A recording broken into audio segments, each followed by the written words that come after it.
Hello and welcome to Profiles in Risk. This is your host Tony Cañas, and today I'm here with Matt Schmidt. I believe I kind of got that right. Got it. And we are recording in person, only the second in-person episode that I've recorded. I probably did a couple before. And we are recording in Portsmouth. Yeah. Portsmouth, New Hampshire. This is part of my New England road trip. I've never been to New England before. And when I announced that I was coming, several people reached out, and Matt was one of them. Funnily enough, he had just scheduled a podcast recording on Zoom. I don't know, for sometime next month. Probably like the same day that you made that announcement. And so I was like, yeah, let's scrap that and let's do it live. Let's do it live. So we just had dinner at a great local restaurant, the Puddle Duck. And now we're actually recording. We're doing the 2-camera setup. So basically, one camera is looking directly at Matt, the other one's looking at both of us. So if he is not looking at the camera, at a particular camera, you know why. It's because he doesn't know which camera will be on when that comes after the editing. So Matt, first of all, thank you for taking the time to like go out of your way to say, hey, if you're gonna be in my backyard, we might as well record this in person. Let's do it. And being game for doing this. Thank you for choosing a great restaurant. And it's a beautiful area. Like I was saying, I've never been to New England before. So before late last week, I had been to Boston, but that's it. Worcester, Boston and Worcester, and that's it. I had never been to New Hampshire, Maine, or Vermont, and I've been staying at Vermont with a great friend, and been visiting with people in Portland and New Hampshire also. Okay, so we're recording on May 31st. And the weather's been gorgeous. So New England has a reputation for like hot summers, cold winters. It's been like 75 last couple of days. Yes, you picked like the day. Like the mayflies are kind of going away as well. There's flies, there's cold weather, but now we have flowers. You see the chives blooming behind me, and you have rhododendrons and all sorts of beautiful life has been brought back to New England. Just for me. In itself. Just for you. Fantastic. Yeah, you brought it, I think. I'm fantastic. Sure Okay. brought it. Awesome. So we always give the guests a chance to give the elevator pitch. Yes. So what is, and by the way, for the listener, I normally have LinkedIn, the company website, etc. in front of me. So I've got nothing this time. What is Ecopia? Ecopia is a geospatial data provider that we utilize AI and harness the power of aerial imagery, satellite imagery, and anything that's on the visual spectrum and turn it into actionable insights. So when you are entering in an address, when it comes to insurance, so we support multiple we support multiple what is it? We support multiple verticals. Multiple verticals and industries. I potentially might have fed him 3 drinks before recording, so it was just one. My fault. So we support multiple verticals throughout the government, telco space, and most importantly, insurance. We're an InsurTech podcast. It's got to be insurance. Exactly. Right? And so I help lead the efforts on the insurance growth side. So all things product and also business development. And so our goal is to partner with carriers to provide them the most accurate data imaginable on every single property in the United States. That gets fed into geospatial systems. So when you're thinking about your risk in a geospatial lens, you need to enter in an address through a series of spreadsheets, and you want to make sure that those addresses have the right points throughout the entire portfolio. And so what we've pioneered is actually creating a building-based geocoding solution. So we drew out every single building footprint in the United States, 173 million and growing.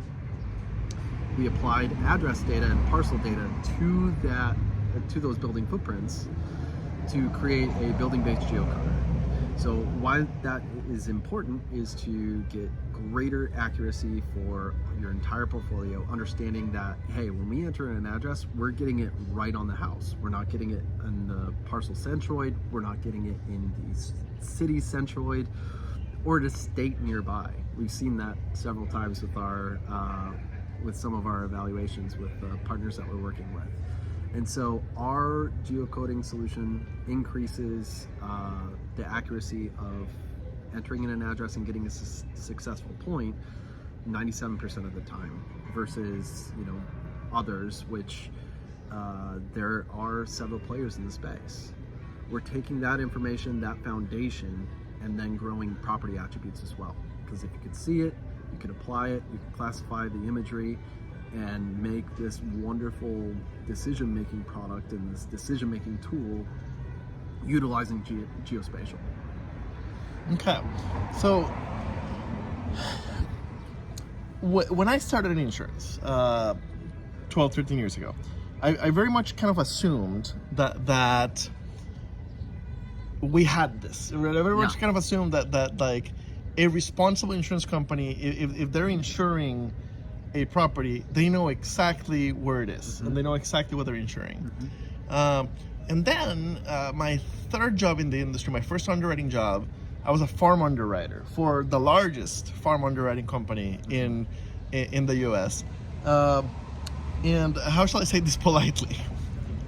No, we don't. I mean, we probably know the general location of the farm, but we very well might not know every barn. We may might not, like with any luck, we do list in the policy like every separate piece of land. But yeah, claims do come in where we're like, oh, we really had no idea we were insuring that kind of thing, right? And that's a problem. That's a huge problem. That's a huge problem, exactly. And apparently this is just a matter of data. That's just the data didn't exist. Yeah. Right. The U.S. is a very large country. It's very, very large, and there, like I said, there's 173 million footprints that we have mapped in the past year. And so that is always ever changing, and there's going to be structures that are built, some that are uninsurable, some that are unusable. And so our goal is to, you know, not only provide the right point to do any downstream analytics, so, you know, if flood mapping or, you know, was this within the hail zone, right? But taking that farm, we'll take the farm example because I have a really great example that I could even give to you to show off on this, where most of the geocodes for my friend's house in Kent, Illinois, most of them are hitting the parcel centroid, which is kind of a ravine in the middle of his parcel because it's a large parcel. We're able to return the point that's closest to the structure and the number of structures that are on the property. And then that's all just consumable via API. Okay, and flood is a good example. I know enough about flood because of Lamparelli, who ran this podcast for the first 150 episodes, and then went on to be a co-founder at Rethought Insurance. So flood is a game of inches, right?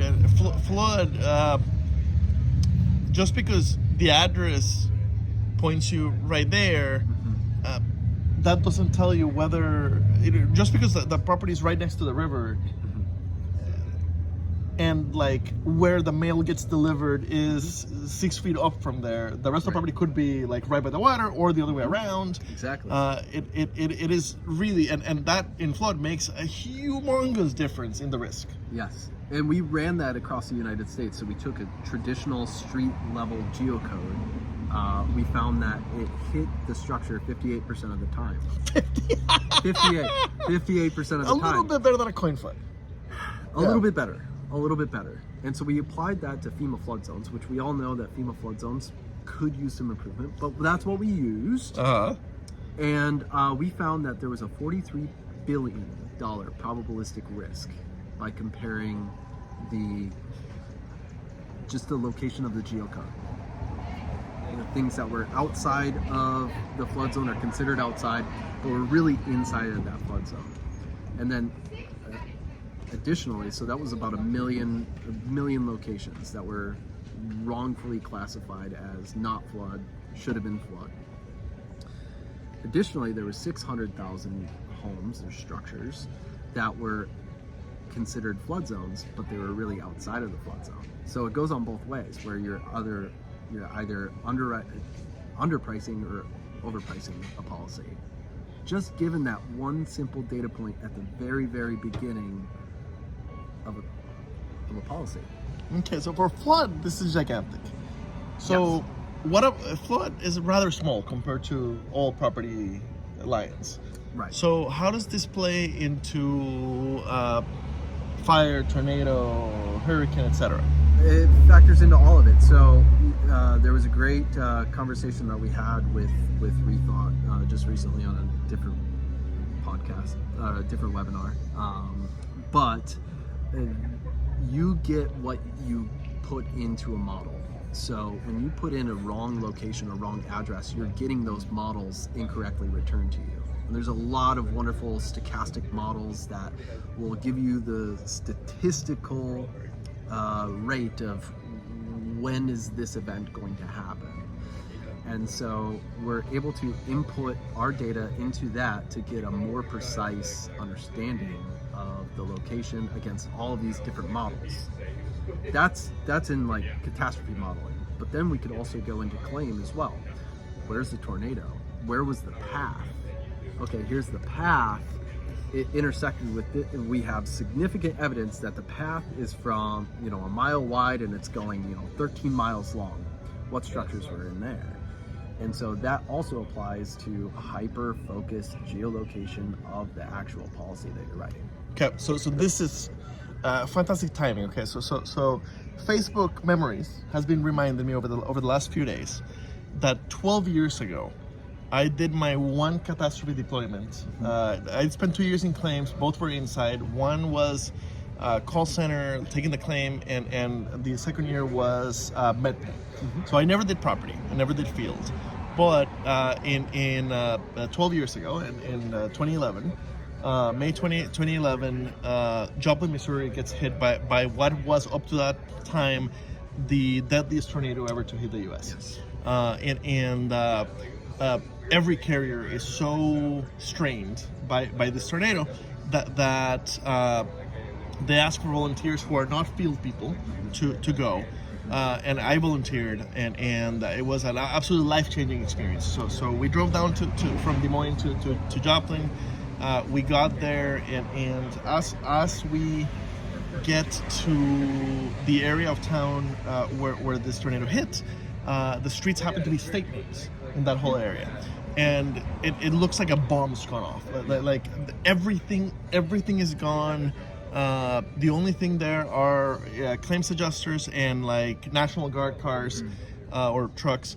The street signs are gone. The National Guard has painted on the streets the street name because all the signs are gone. It is absolutely insane that the St. John's Hospital moved off of its foundation. I did mostly auto. Is what they asked me to do, and basically, like, I had never written an auto estimate, and they said we'll train you, and then when we showed up, we'll train you turned into everything's totaled. You just find the vehicle, take a picture of the VIN and all four sides of the car, and that's it for the claim. Right. So anyway, so had that event happen today, with the technology that you guys are providing, let me see if I understanding correctly. So something like that happens, and I am Nationwide or State Farm or whoever. By tomorrow morning, can I have a very good idea of who likely got hit, so that we can get ahead of it? Absolutely. And proactively contact those policyholders. Absolutely, and that happens today. Whether or not they're using the best geolocation strategies is to be debatable, but they're utilizing a geospatial point to understand how much they're writing in a given location and what's at stake. Now, the question is, how accurate is that point? Because once you have an address and you have a point, that latitude and longitude, you have all of the other data types that can be appended in the spreadsheet. The coverage amount, any type of data can be applied to that one row. So they're all different columns. And so, yes, absolutely. You take that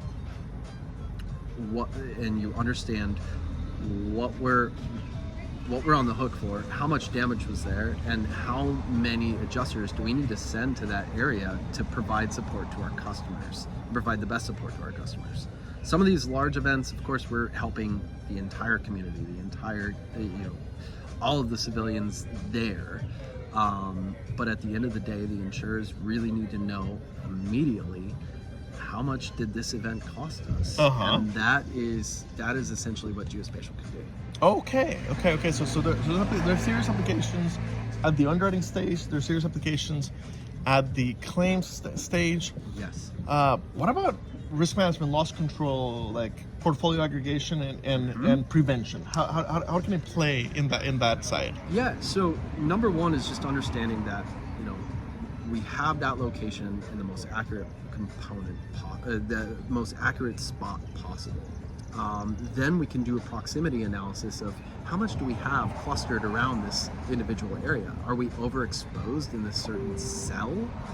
And so there's a project that we were working on with Hartford Mutual about... Not the Hartford. Hartford Mutual. Yeah. Okay. Not the Stag, not the Heart, I should say. Sorry, Hartford, not the Heart. The little one. Not the Heart, but the little one, Hartford Mutual. Maryland, right?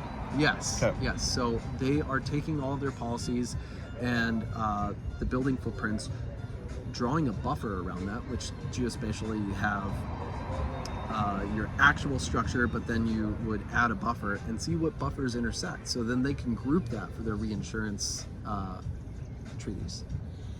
Okay, perfect. And for the newer members of the audience who haven't spent time learning about this, portfolio management, exposure management, whatever the word is I can think of right now, is important for the Hartford. It's important for Nationwide. It's ridiculously important for a regional carrier, right? And this is a great example of a company where I'm guessing they ride Maryland, maybe one or two other states. If those states get hit by something hard, that could put them out of business. If their reinsurance wasn't done properly, if their exposure management, right? Because the insurance is entirely based on our ability to spread risk. Right. And if you're a little regional carrier, and there are carriers that do like a couple of counties, right? If you're a regional carrier, right? Like a great example would be a Texas specialist carrier could have been put out of business by the big freeze a couple of years back. Big freeze, yeah, or any hail season. Yeah, or if you're like Kansas Mutual, right, and you do only Kansas and Nebraska, like the hailstorm. Back in my Farm Bureau days, our boss used to say, so I worked for Farm Bureau of Iowa. So we had Iowa, Minnesota, kind of 8 states. Our boss used to say, regardless of how good the year is going, bonus depends on Omaha not getting hit by a hailstorm, right? Like a single hailstorm hitting Omaha and perfectly is done for the year, exactly, because it's a small carrier. Yeah. So for the smaller carriers, this is radically important. Yes. Now, this is a really good transition to one of my usual questions. What is the integration like? So you mentioned APIs. Yep. But a few years ago, very few carriers were API ready. Now it's better. Yes. But I'm guessing the smaller ones especially struggle with being API ready. So what is integration like?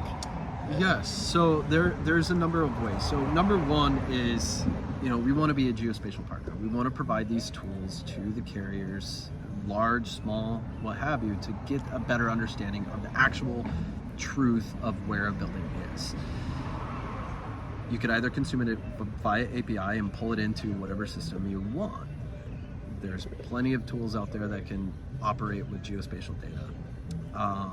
But if that is unavailable and you just need a quick answer and quick geospatial analytics, we could either provide you a flat file or access to our own home-built platform so that, they can quickly see just, whatever project, whatever initiative that they're really trying to focus. And it's just an application that's built by us for them to look at aggregation or look at, their reinsurance book.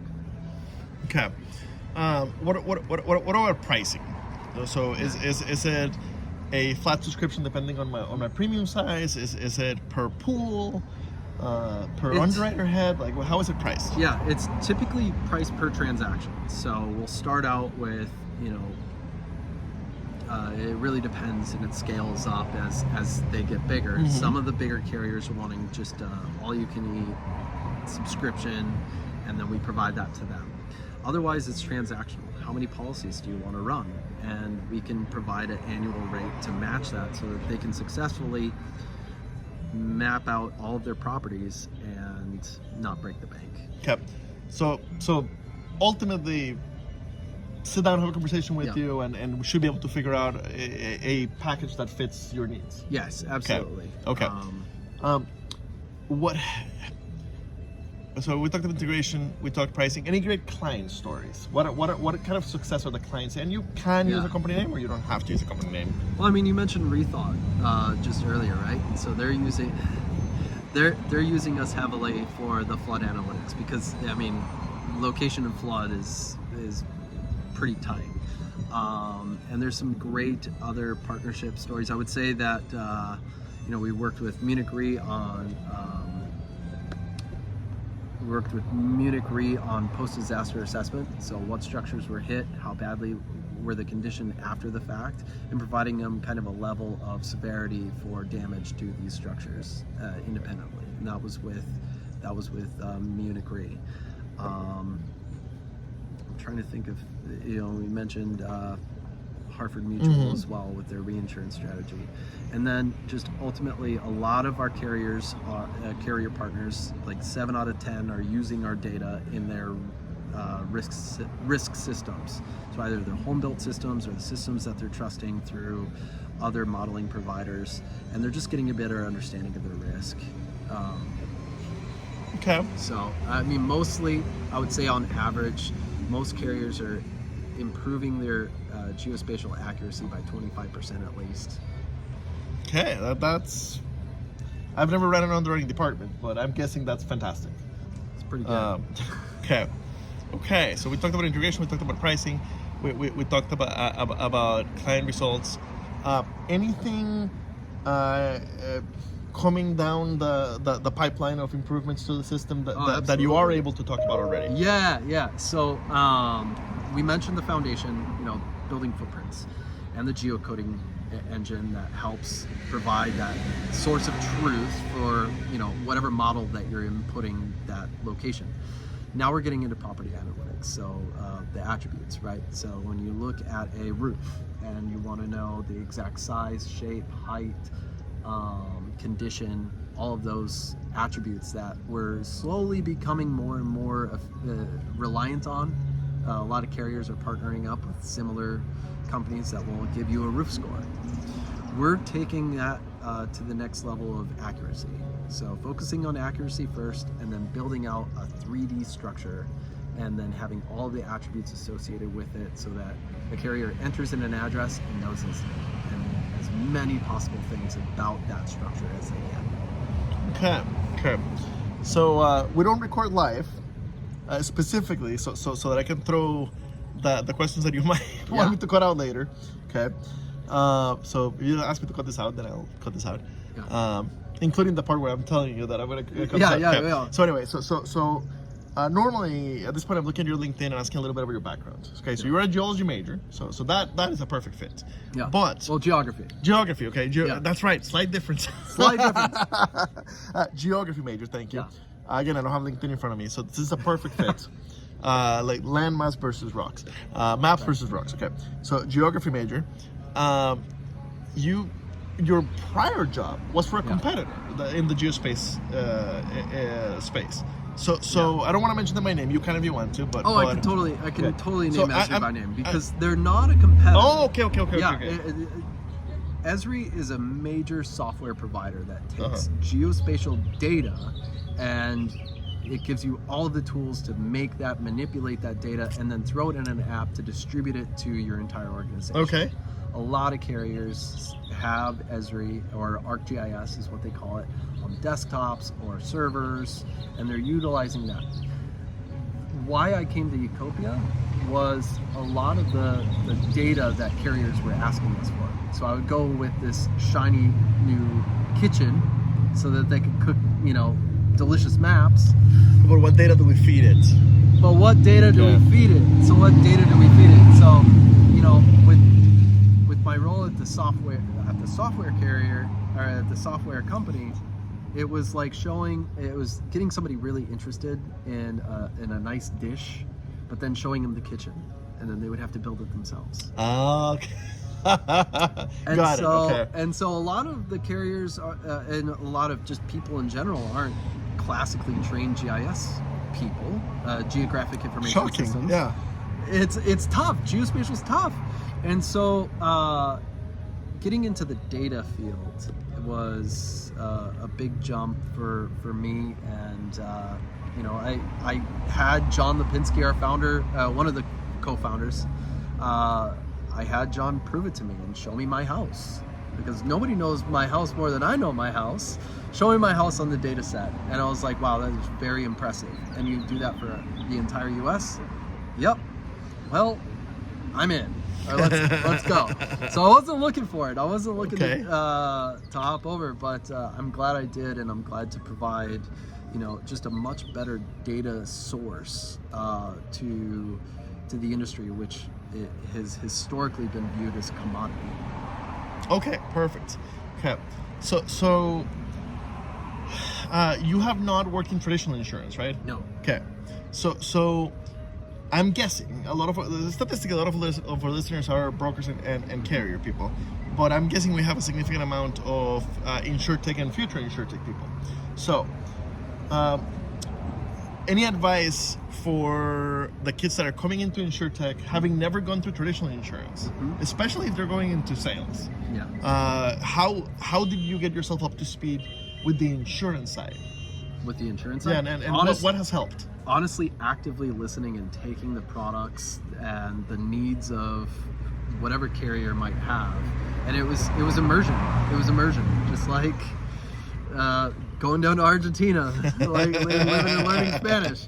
Like it was honestly landing and figuring out, okay, I know what I do really well, and that is simplifying things into a map so that it's consumable for everybody.